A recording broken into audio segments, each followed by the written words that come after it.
Гласот на Америка на македонски. Преку една деценија вашиот прозорец кон САД. А сега, директно од студиото во Вашингтон. Добро вечер, ова е ТВ журналот Newsflash на Гласот на Америка на македонски. Во наредните 8 минути со вас ќе биде Јане Бојаджиевски. Енергетскиот гигант British Petroleum со огромен челичен поклопец од 98 тони ќе се обиде во досега непробана операција да го запре излевањето на нафта од морското дно во Мексиканскиот залив. Самото носење на големиот товар ќе трае околу 12 часа. BP сепак најави дека не може да гарантира успешен крај на операцијата. Следат најновите детали. Планот е поклопецот да биде спуштен врз главниот извор од каде се излева нафтата на 1500 метри длабочина. Потоа поклопецот треба да служи како инка преку која нафтата ќе дотекува кон брод танкер на површината. BP очекува поклопецот да започне да ја пренасочува нафтата до понеделник.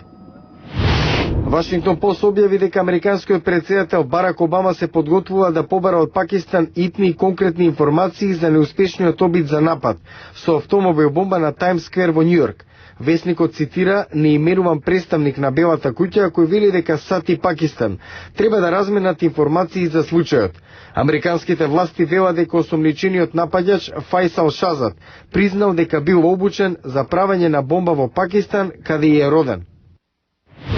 Банкарите во Грција штрекуваат во знак на протест поради смртта на тројца колеги, затекнати во банката што вторникот ја затворија демонстранти.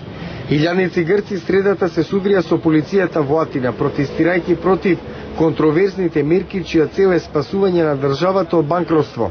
Грчкиот министер за финансии Џорџ Папаконстантину во парламентот изјави дека единствената надеж за избегнување банкротство е да се согласи на мерките и на заемите од Европската унија и Меѓународниот монетарен фонд.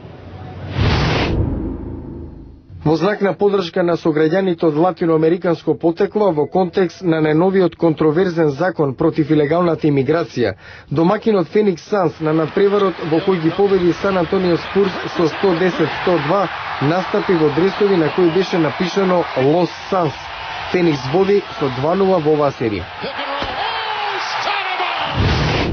Во продолжение на Newsflash, американската влада предвидува бројот на странски посетители годинава да забележи пораст, за разлика од лани.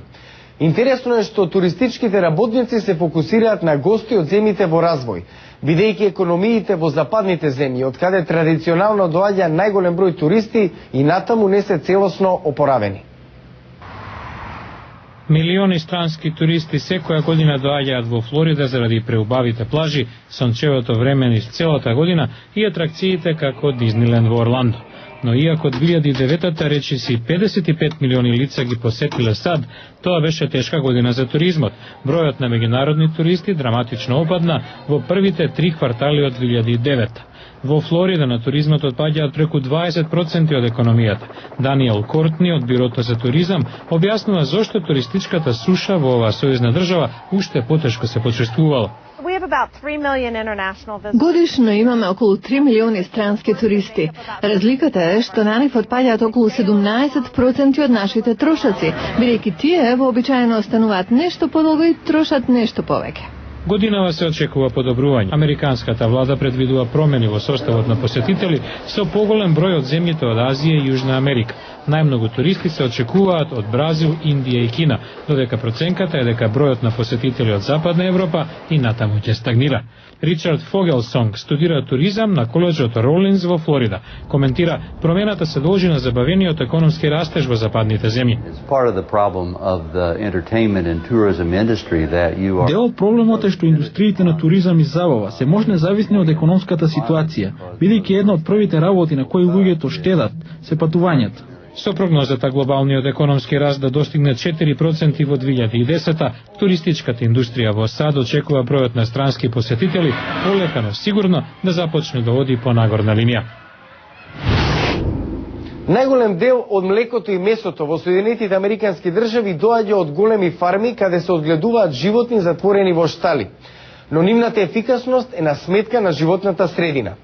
Од серијата луѓе кои прават разлика следи прилог за фармер кој се бори против загадувањето од големите фарми. Лин Хенинг ја штити животната средина од загадување од добитокот. Зема примероци од водата да ја провери загаденоста од големата добиточна фарма во близина на незиниот дом во рурален Мичиген.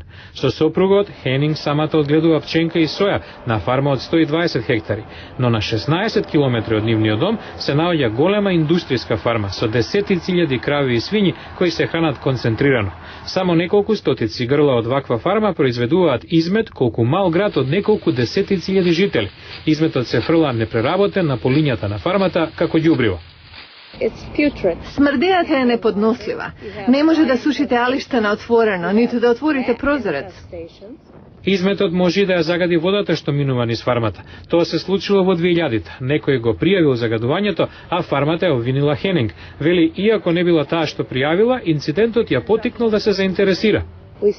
Почнавме да истражуваме примероци од вода и откривме дека имаме ужасен проблем.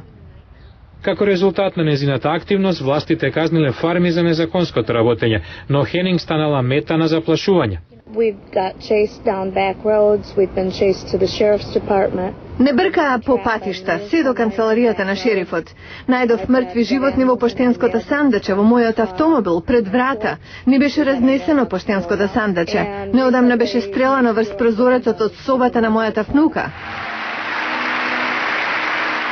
Хенинг неодамна доби Голдманова награда, најголемо признание во светот за пионерско постигнување за заштита на животната средина. Додели $150,000 од наградата на невладини организации, со цел и други да го надградуваат загадувањето од добиток во своите заедници. Во прилозите од серијата Луѓе кои прават разлика, како овој што го видовте, ви нудиме профили на личности, кои можеби не се нашле на насловните страници, но она што го чинат е многу повредно од популарноста. А сега еве што ќе гледате во утрешната емисија. Утре во Newsflash. Бебињата знаат повеќе од колку што предпоставувавме. Според ново истражување, развојот на јазикот започнува пред раѓањето. Гледајте утре во Newsflash. Ова беа вестите за денеска, го гледавте Newsflash на гласот на Америка на македонски. Јас сум Јане Бојаджиевски од студиото во Вашингтон. За најнови содржини посетете нашата веб страница glasnaamerika.com. Пријатна вечер.